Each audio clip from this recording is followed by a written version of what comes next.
They had me in the first half. I'm not going to lie. But in the second half, Olivia Miles took over and sent TCU to the Sweet 16. Oh, yeah. This locked on Horned Frogs. Play my music.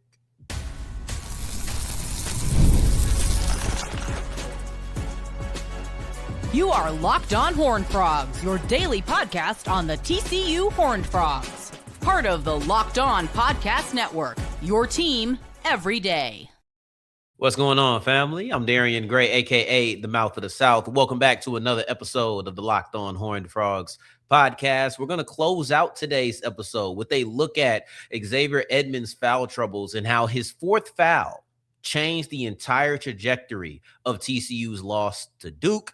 But in the first episode, or excuse me, in this first segment, we're going to take a look at TCU women's basketball because Olivia Miles took over in the second half.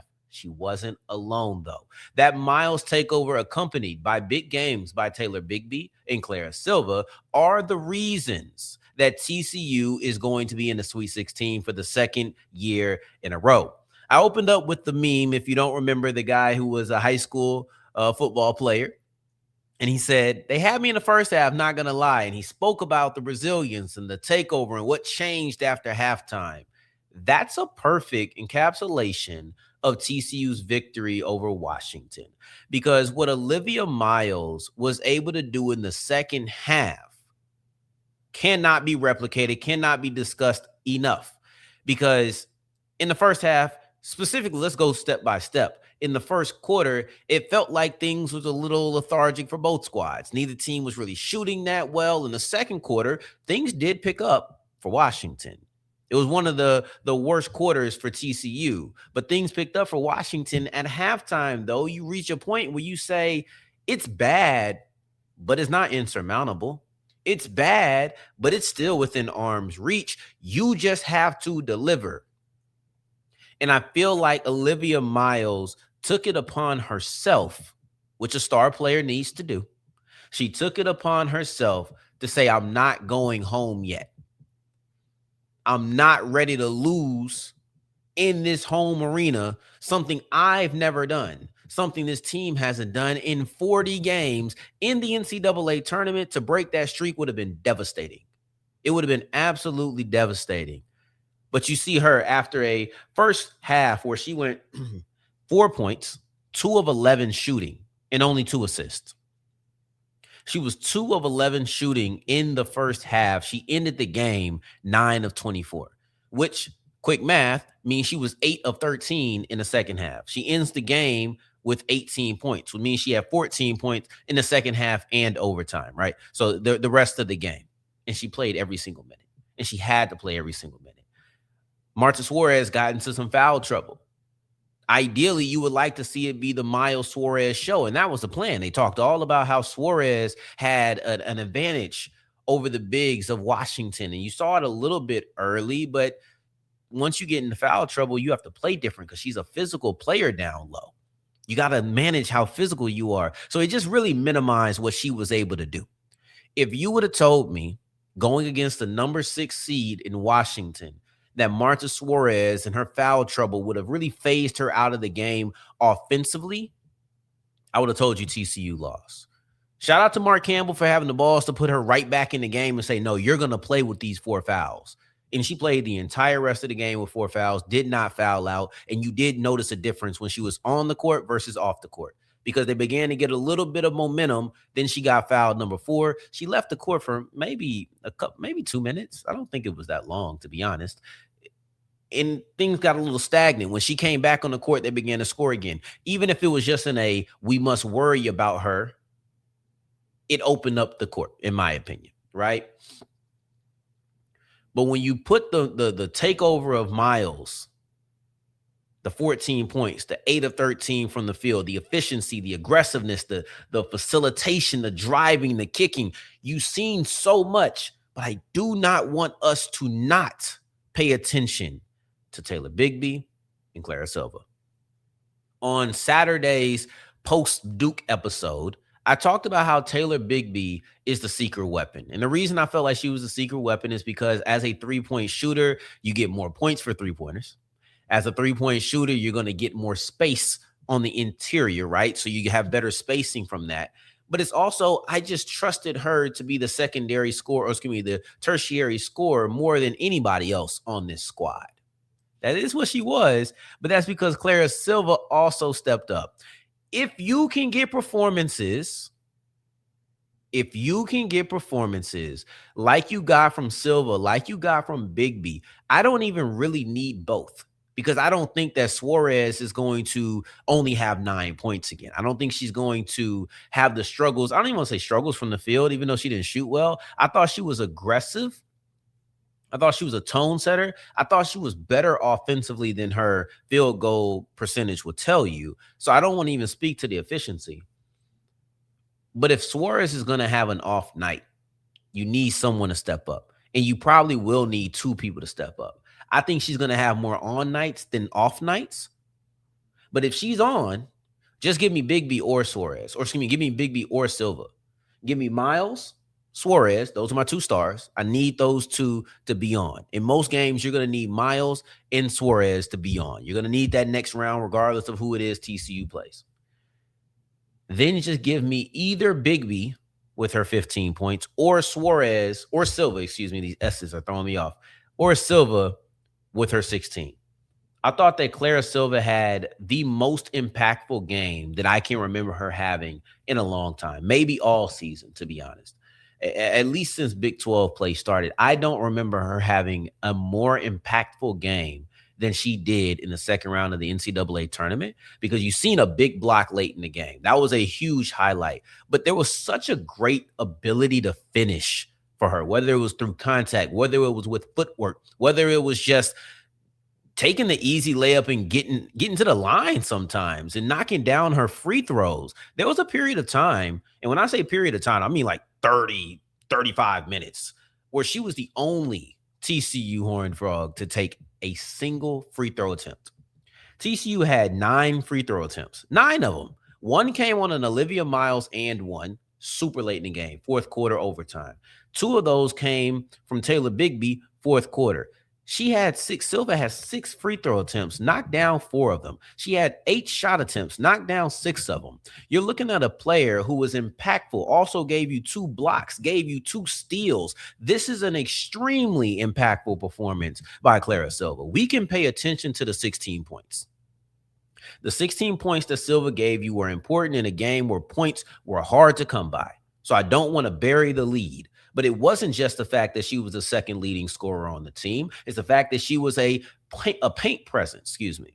It's the fact that she was a paint presence. It's the fact that she was able to get to the line. It's the fact that she was able to finish. It's the fact that her and Silva had the best chemistry for the 45 minutes that that Miles was on the court. That's just the truth of the matter is. That's what the truth of the matter is she was a beast, and you had to go extremely heavy.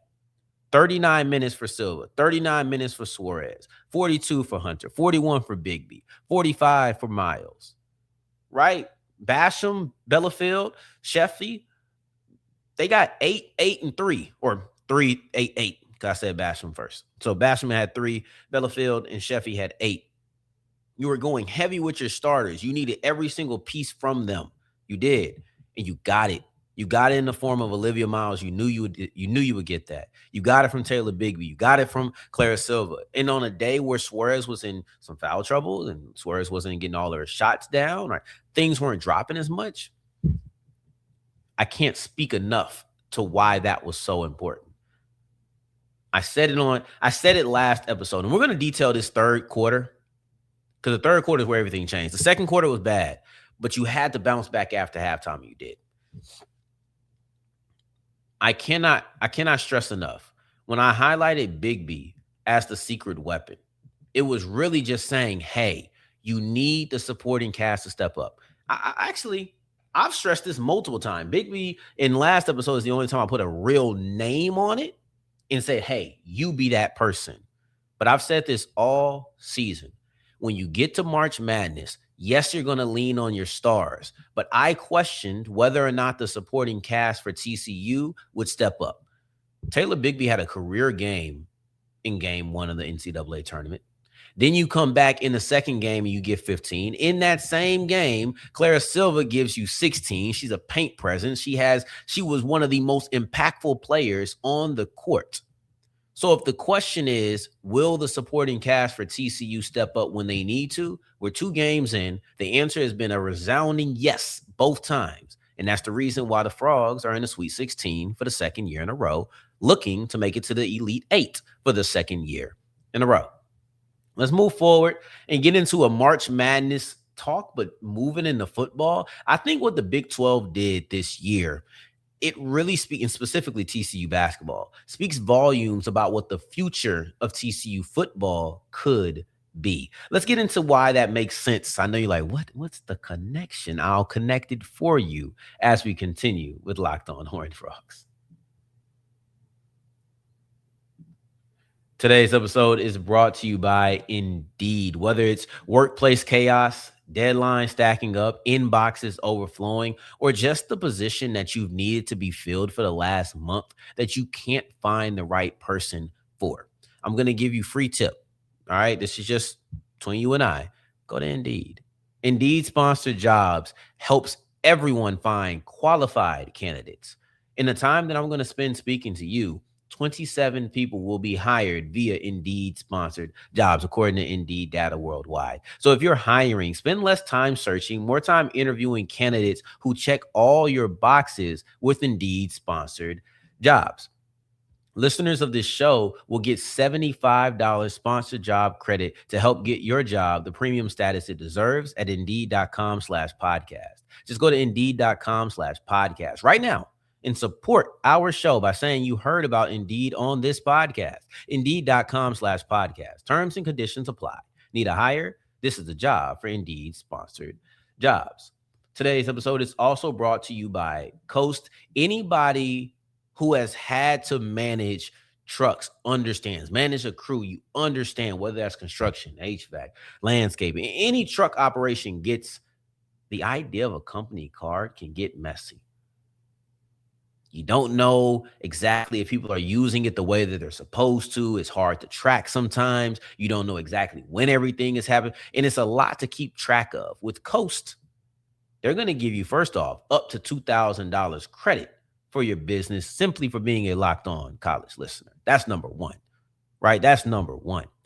But it's also the modern fuel card and expense management tool built specifically for fleets. Specifically for this, every transaction that is made shows up the moment it happens. No surprises. If someone fuels up at an odd time, you're not supposed to be on the road right now. You got it. Tries to buy something outside the limit, you'll know it instantly. Real-time alerts so you always know who's spending what and where. Right now, Coast Pay is offering our listeners up to $2,000 in credit when you get started on coastpay.com/lockedoncollege. That's coastpay.com/lockedoncollege to see how you can earn up to $2,000 credit. Terms apply. The Coast Visa commercial credit card is issued by Celtic Bank. All card accounts are subject to credit approval. Today's episode is continue to roll with a look at March Madness, but in a football standpoint. But before we get into that, make sure you're chopping it up about everything related to TCU, everything related to March Madness in the Everydayer Club. Get your first month free when you use the code MARCH. And let's come and chop it up about this Sweet 16 game. Let's chop it up about Olivia Miles' performance, Marta Suarez, Taylor Bigby, Clara Silva. Let's talk about Xavier Edmonds. Let's talk about TCU basketball and the future of it. Let's get into all of that in the Everydayer Club. Find us the link in the bio in the description below. All right, so March Madness is obviously a basketball thing.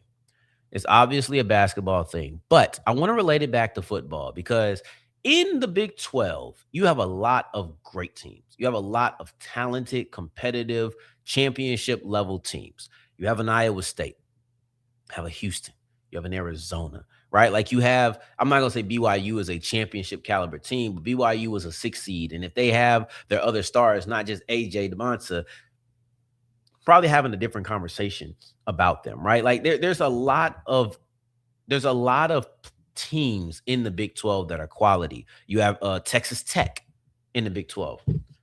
As I'm recording this, let's see what the score is of that game. But you had Kansas in there. Let's see, Texas Tech versus Alabama. Oh, Bama put it on Tech. Anywho, you already knew this by the time you were listening, but I didn't. I was working and I got out, went straight home, got to recording before that game was over. Anywho, when you look at the amount of teams, Arizona, Houston, Kansas, Texas Tech, Iowa State, those are all squads. UCF even made it, right? TCU struggled at the beginning of the year. There's no question about that. They lost some games. They had some close ones. But at the end of the day, if you're not playing in a conference where you can continuously be battle tested, continuously play against top level teams, I don't know if you end up making it with the games that TCU had. I just don't know. Now, I'm not going to come in and belabor that point. We've talked about it before, but the way that this relates to football is the better the Big 12 is, the better it is for TCU. I'm going to put it out here right now. I'm rooting for BYU to be good again. That's 3 years in a row. I'm rooting for Texas Tech to be good again. I'm rooting for Utah to be good again. I'm rooting for Arizona State to have a resurgence. I think that these are four of the most important teams in the Big 12 right now. I'm not even kidding. When you look at the future of this conference, every conference needs team or teams to be good consistently. So as great as it is for you to see a Texas Tech pop up for a year, if Tech pops for a year and then falls off a cliff, and then now Kansas State pops for a year and they fall off a cliff, and somehow Dion gets Colorado rolling, I don't know how that could happen, but let's say it does, right? Like, these things are cool storylines. These things are great ways to express the difference and the parity and how anything could happen in the Big 12. It's great. But I think if the Big 12 wants to become a too-big conference in the college football playoffs, they need some consistently good teams. BYU has been that. It wouldn't be bad for BYU to enter the Big 12, if not the Big 12 championship again, to be right on the outside of the Big 12 championship like they were 2 years ago. I think that'd be great. Arizona State was good just a year ago. You know, they have the whole injury thing working for them. I think if they were to bounce back, they have enough consistency. Texas Tech just won it all. Utah, I may be higher on Utah than others, but Devin Dampier is a dog. I think that that's a team that has at least a little bit of respect coming into the season. The more of those teams that reside in your conference, the more leeway you have.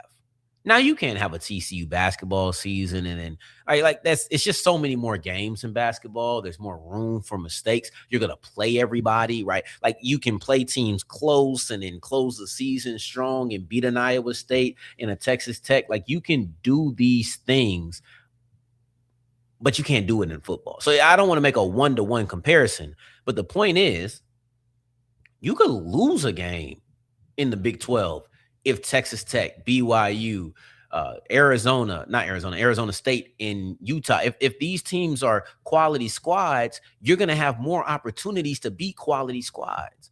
The thing about the SEC, the thing about the Big 12, as much as people talk about favoritism, as much as people talk about, oh, they're just getting biased, they've also done a lot to earn it. For as much as people want to say, what the Big 10 and the SEC receive is because of the history of these conferences recently. They've earned the favor. If you want to say they have favor with the voters, they've earned the favor by being consistently good. There is a thought process that, yes, you lose games in the SEC because the SEC is so good. Whether you believe that or not, as someone who is listening, that is the perception of the conference. The more the Big 12 inches towards that, the more the Big 12 inches towards, oh yeah, there's a bunch of quality teams in here. I understand how somebody could lose. You could drop a game and still be in contention. Man, it felt like after BYU dropped a game to Texas Tech, they were done.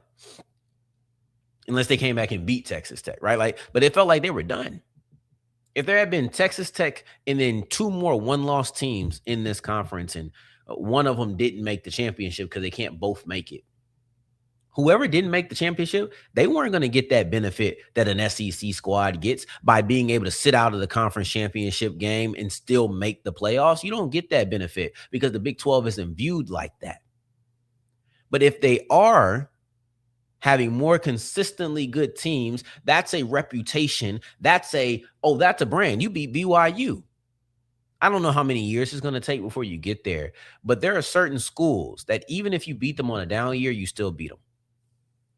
And I think BYU is a consistently good team, or teams that it's like, oh, they're always pretty good. They're always pretty good. BYU's pretty solid. I'm sure they're solid when TCU beat them.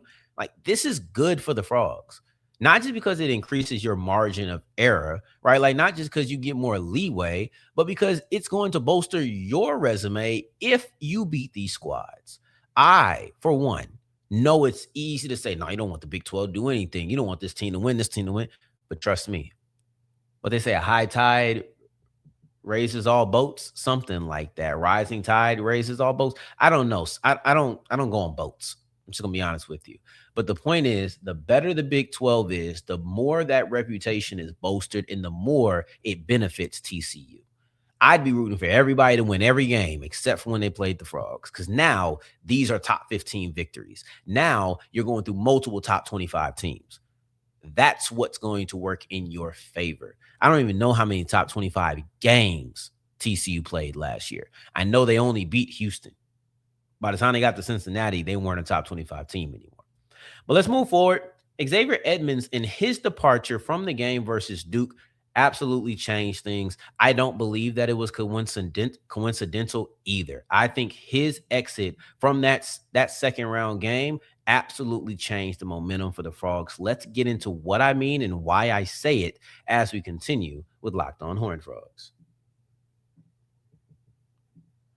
Today's episode is brought to you by Robinhood. What if sports were traded like markets? Now you can put your sports IQ to work in real time with Robinhood prediction markets. It's not you against the house. It's you participating in a live market. You can buy or sell your positions live all game long. Use your sports knowledge in the moments that matter. Robinhood prediction markets changes the game. It's people moving the action. So when momentum shifts, you can move with it.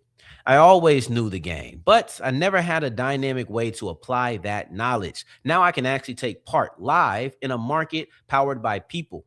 You're no longer just a spectator. Play by play, you decide. Trade every play with Robinhood, now available across the U.S. Download the Robinhood app today to begin. Futures and cleared swaps trading involves significant risk and is not appropriate for everyone. Event contracts are offered by Robinhood Derivatives, LLC, a registered futures commission merchant and swap firm. Today's episode is also brought to you by 5-Hour Energy. I need a 5-hour energy, just to be honest with you, to get through the day these times. I'm out here doing the Locked On show for March Madness. I'm coming back doing this show. I need something to get me through the day. Sometimes I need something to get me through the morning because I'm up late and then got to bounce right back to be up in the morning. And guess what? The mouth of the South, I need some energy. I'm just going to be honest with you. I need some energy, and 5-hour energy does it for me. Give me the strawberry banana. First pick of the draft. I'm going with a tried and true. I'm going with a high floor, high ceiling player. I am. I love the draft, and I love strawberry banana 5-hour energy because it gets me through times like this. I'm tired right now, but you probably can't tell. Fingers crossed. Fingers crossed. That being said, get yourself a 5-hour energy. Go to 5hourenergy.com or Amazon to find your new favorite flavor today. As we're wrapping up today's episode of Locked On Horned Frogs, I appreciate you for making this your first listen of the day, every day, making it all the way to segment 3, and I thank you 2 times for that. Thank you. Thank you. Xavier Edmonds left the game with his 4th foul against Duke with 14 minutes and 26 seconds left. That's when he had his 4th foul. He didn't come back until the 8:25 mark in the second half. So that's roughly 6 minutes, almost exactly 6 minutes that he missed. When he left the game, it was 44-42 Duke. Now TCU scores the next bucket, it gets to 44 even, right? But you look at the time from when he left, 14-26, to when he comes back, 8-25. It goes Duke 44. Duke goes on a 20-8 run. Simply in the time in which he was gone. Simply in that time that he was gone, they went on a 20-8 run. Now, once they tied it up, we talked yesterday from the point in which it was tied at 44. They went on a 30-8 run. If you want to look at it from that standpoint, they went on a 30-10 run instead of 8 over the course of most of the second half. I don't think that's coincidental. I mean, I think that Duke is the better team, just, flat out. I'm not going to sugarcoat it. I do think Duke is a better team than TCU. Oh, shocker, right? But TCU has overshot the mark multiple times, right? Like, there's a lot of games where no one thought TCU was going to play as well as they did. And I said this before on yesterday's episode, or on Saturday's episode.